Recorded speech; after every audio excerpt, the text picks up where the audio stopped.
আমাৰ যেতিয়া ডেণ্ড্ৰফ হয় মানে উফি হয় সেই উফিটো হ'লে আমাৰ এনেকুৱা লাগে যেন কিবা সানিম আৰু আমাৰ এই প্ৰব্লেমটো ছল্ভ হৈ যাব আৰু আমি বাহিৰৰ পৰা বহুত কিছুমান বস্তু এপ্লাই কৰিও থৈ দিওঁ যাৰ কাৰণে আমি ভাবোঁ যে মানে এইটো লগালে আমাৰ ভাল হ'ব সেইটো লগালে আমাৰ ভাল হ'ব আমি বহুত কিছুমান এপ্লাই কৰোঁ বস্তু কিন্তু কি হয় একচুৱেলি যেতিয়া আমাৰ মানে তালুখনত স্কেল্পখনত ডেণ্ড্ৰফ দেখা পাওঁ বা ডেণ্ড্ৰফ হয় একচুৱেলি এইটো এটা চিমটমছ হয় যে আমাৰ ভিতৰত ড্ৰাইনেছ আহি গৈছে ড্ৰাই হৈ গৈছে সেইকাৰণে বডিয়ে আমাক এইটো মানে শ্ব' কৰিছে যে আমাৰ বডিটো ড্ৰাই হৈ গৈছে মানে অইল দৰকাৰ হৈছে হাইড্ৰেশ্যনৰ দৰকাৰ হৈছে ডেণ্ড্ৰফৰ পৰা হাত সাৰিবলৈ আমি যেনেকৈ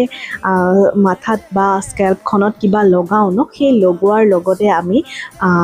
খোৱাটো বহুত গুৰুত্ব দিব লাগিব কাৰণ কি ভিতৰৰ পৰা যিহেতু আমাৰ ড্ৰাইনেছটো আহিছে সেই ড্ৰাইনেছটো দূৰ কৰিবৰ কাৰণে আমি কিছুমান বস্তু খাব লাগিব নাটছ কিছুমান খাব লাগিব নাটছ মানে বাদামবিলাক খাব লাগিব চিডছ কিছুমান খাব লাগিব আৰু সপ্তাহত 2 দিন ধৰক আপোনালোকে সৰিয়হৰ যিটো নিভাজ সৰিয়হৰ পৰা বনোৱা মিঠাতেল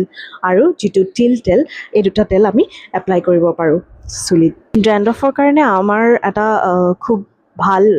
ফ্ৰুইট হয় নাৰিকলটো বিৰাটেই ভাল হয় নাৰিকলটো আমাৰ